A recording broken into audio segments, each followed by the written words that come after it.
వెంటనే అవన్నీ చెప్పుకొచ్చాడు. రోజు ఆ లేమల్లి సెంటర్కి వెళ్ళి అన్నం వండుకుంటాడంట. ఆ కొండ ప్రాంతానికి వెళ్ళి కట్టుపొలు ఏరుకొచ్చుకొని అన్నం ఎగరబెట్టుకుంటాడంట. కూరలు వండుకుని అంత ఎక్కడిది. అందుకని లేమల్లి సెంటర్కి వెళ్తే చిన్న బడ్డీ కొట్టు, ఆ బడ్డీ కొట్టులో 10 పైసలు ఇస్తే 2 నిమ్మకాయ ప్యాకెట్లు ఇచ్చేవాళ్ళంట. నిమ్మకాయ పచ్చడి ప్యాకెట్లు అట్టకి తగిలిచ్చి ఉంటారు కదా. ₹1 అట్లా పావలా ఇస్తే ఆ నిమ్మకాయ ప్యాకెట్ ఇస్తారట 2. ఆ 2 నిమ్మకాయ ప్యాకెట్లు తీసుకొచ్చుకొని ఆ నిమ్మకాయ ప్యాకెట్ని ఆ వేడి అన్నంలో పిండుకొని అంత అన్నం తినడు. రోజు ఆ నిమ్మకాయ పచ్చడితో తినలేక ఆ వెనక కోళ్ల ఫారం ఉందంటండి. కోళ్ల ఫారం ఏదో ఒకరోజు వెళ్ళి ఒక కోడిగుడ్డు కొనుక్కొచ్చుకునేవాడట. వాళ్ళు అన్నారట, అబ్బాయి అంటే కొంచెం పగిలిపోయిన కోడిగుడ్లు ఉన్నాయి, అవి తీసుకుంటావా? 2 ఇస్తాం, ఈ రేటుకే 2 ఇస్తాం, తీసుకుంటావా?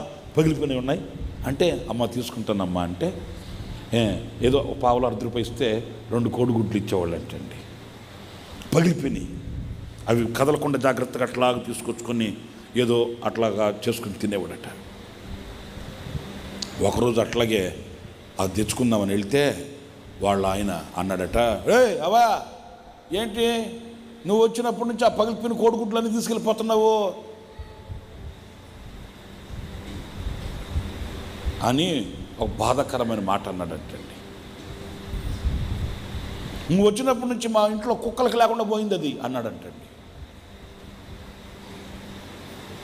ఇక అంతే, గుండె పగిలిందంట.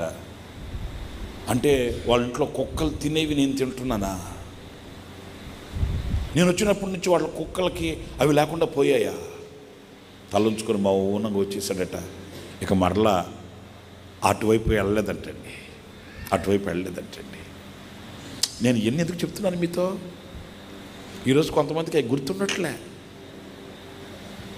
గుర్తుండట్లేదండి. స్థితి మారింది కదా, పొజిషన్ మారింది కదా.